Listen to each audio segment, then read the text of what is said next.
Hello my dear students, this is your biology teacher Shivani Dikshit, and in this video we are going to discuss the 2 points together as the term related to the topic absorption by roots, and this is also a type of mode of absorption. So we will discuss here passive transport and active transport. What is the difference between these two type of transport? What is the meaning of the active and passive transport? Let's understand.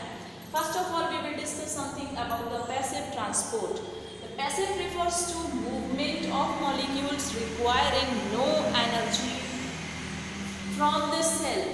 As we know that all the cells require energy for their further processes, and in these type of the processes, one of them is passive transport.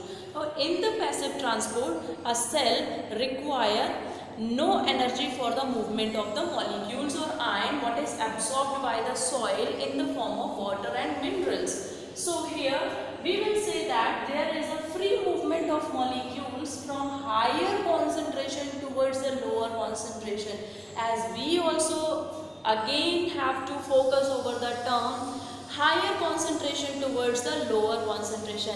When a solution is having the higher concentration and a solution is having a lower concentration, then from the higher concentration side, the lower concentration molecules itself start moving without requiring any energy, so that same as the process diffusion, this passive transport works over in the cell.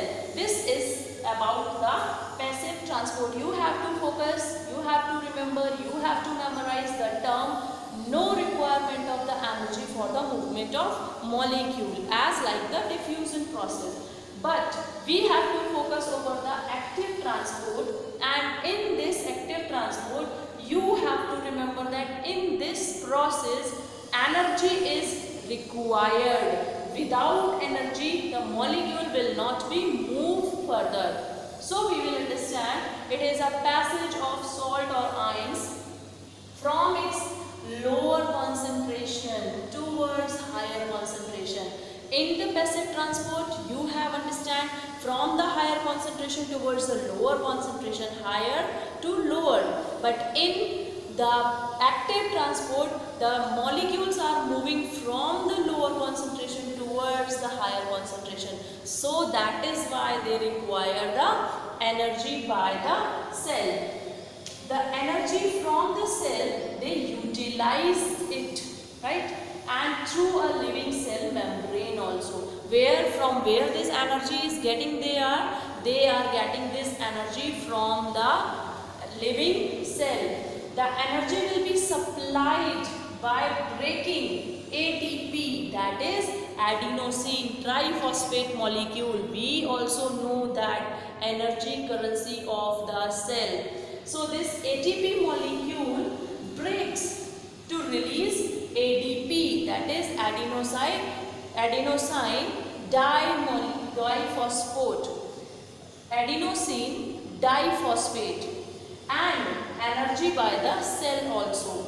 So we can say that forcefully these ions, forcefully by the pressure, by the force, these ions can be taken inside the cell by breaking the concentration gradient. Higher concentration gradient will be breaked by this energy in the form of ATP and ADP. So the molecule will be forcefully get inside the cell and the process will be moved on. The molecule, minerals, ions and salt will be passage towards the leaf side. So this is all about the passive transport and active transport.